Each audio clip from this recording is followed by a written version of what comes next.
Hello YouTube. Well, I thought I would inventory all the sound cards I have for you guys and show you my collection of these. This is not every single one of them. Some of them are in use in computers, so I'll explain that as the video goes on. But I thought I'd show you what I have that's not being used right now. I have most of the stuff I got from a recycling center when I was in college in Vermont for a while. They just had like a bunch of this stuff. Every sound card was $1. It was kind of nice actually. So this is the sound card I have the most of is definitely the Sound Blaster Live. I have 1, 2, 3, 4, 5 of these. The last one being quite unique.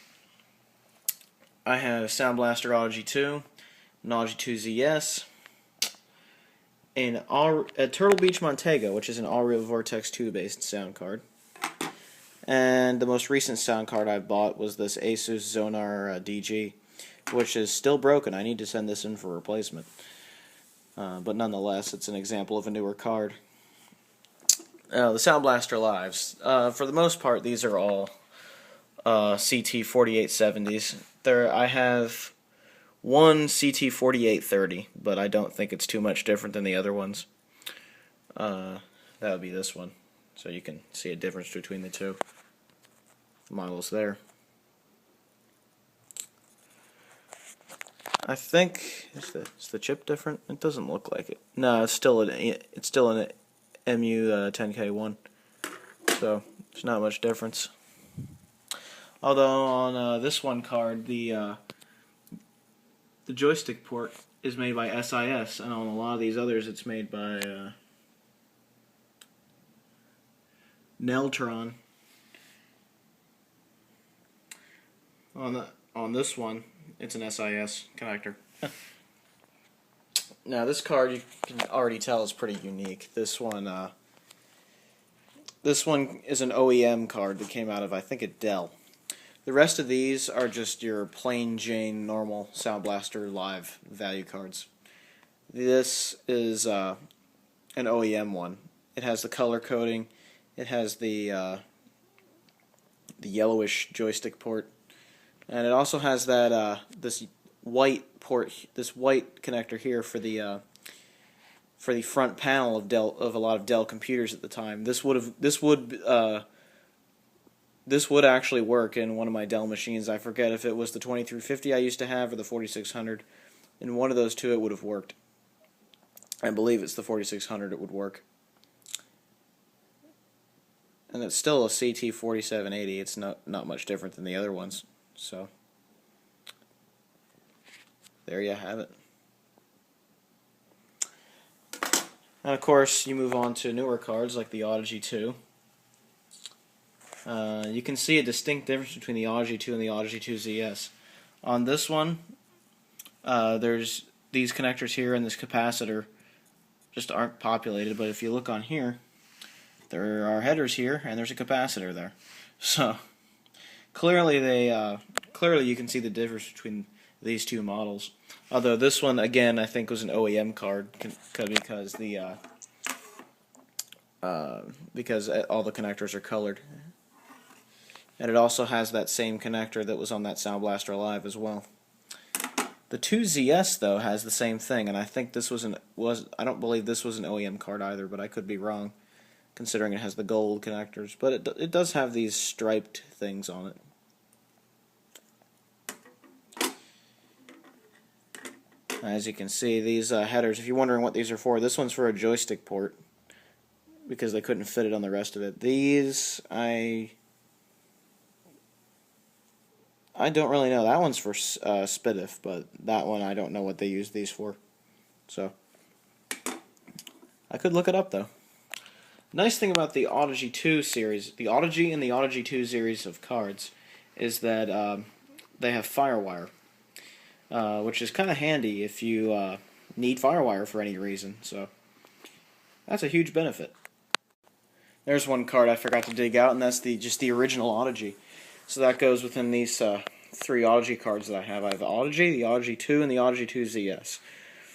I've used these two. I have not used this one ever.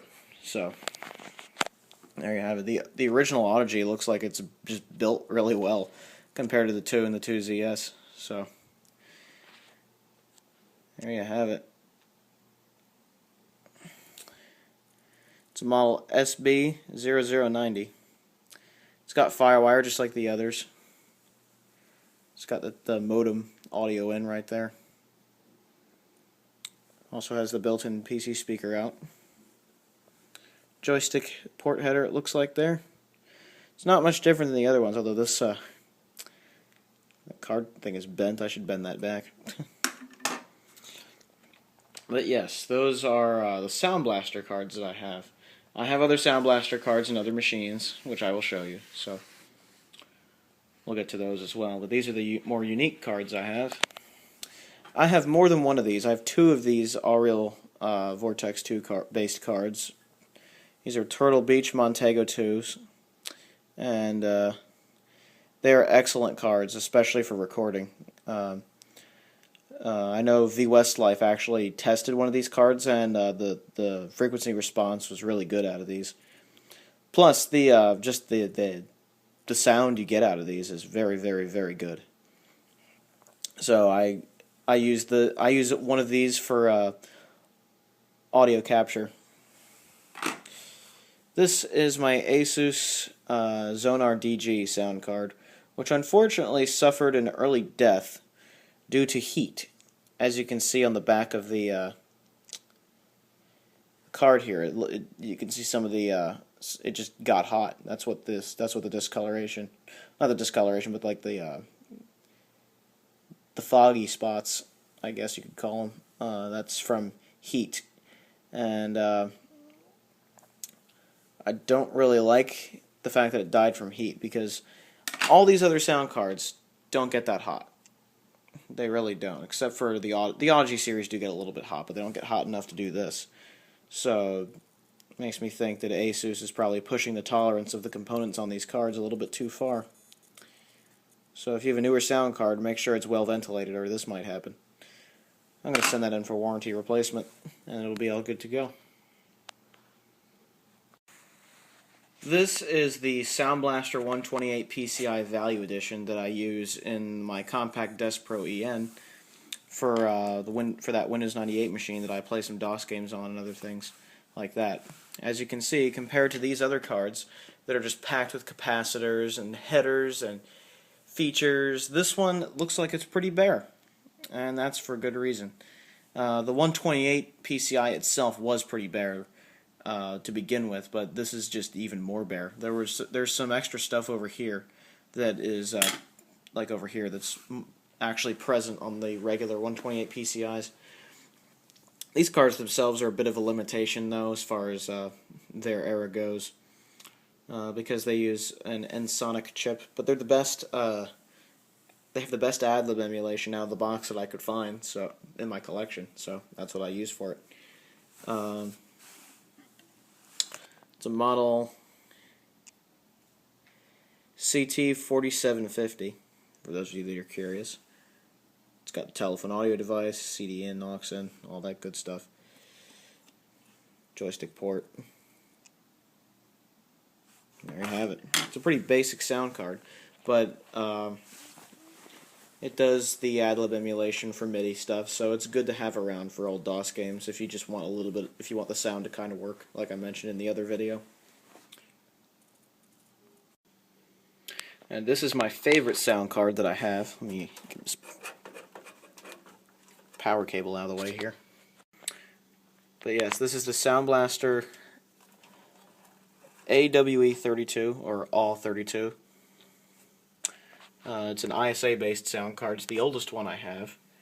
It can take 30-pin sims if you can get the right ones. I was sent some RAM recently, but unfortunately it's non-parity RAM, so I don't think it will work on here. Oh well, it's not a big deal. It still works without the RAM, so I'm not complaining too loudly.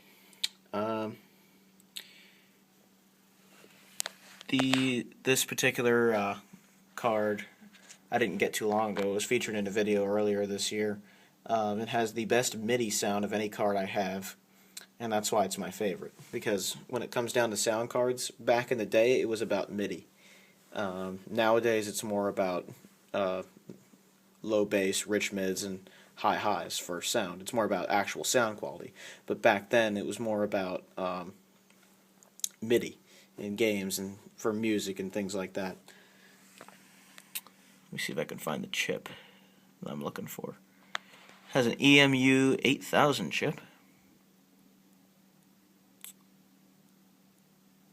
And an EMU 8011 chip. And there you go. This is a CT3600. I've been told that this is actually just a Sound Blaster 16/32.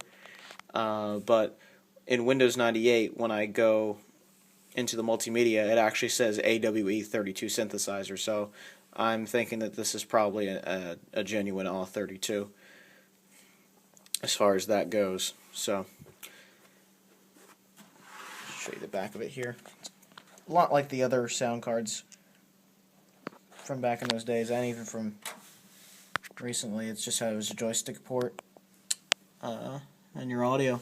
So yeah, there you go.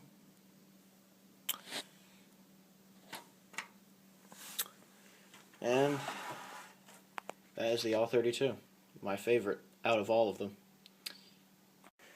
This Dell Dimension 4600 houses the that other all-real Vortex 2 based Turtle Montego sound card that you saw earlier with like a little slant towards the upper right. That's in this machine, and then this is the machine I used for transferring audio and video.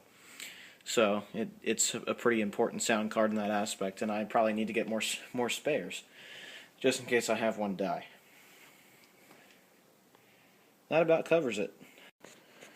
So, that's my collection of sound cards. Not all here, but that's quite a few of them.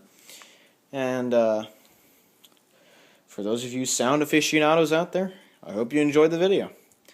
Have a good one, everybody. Ciao.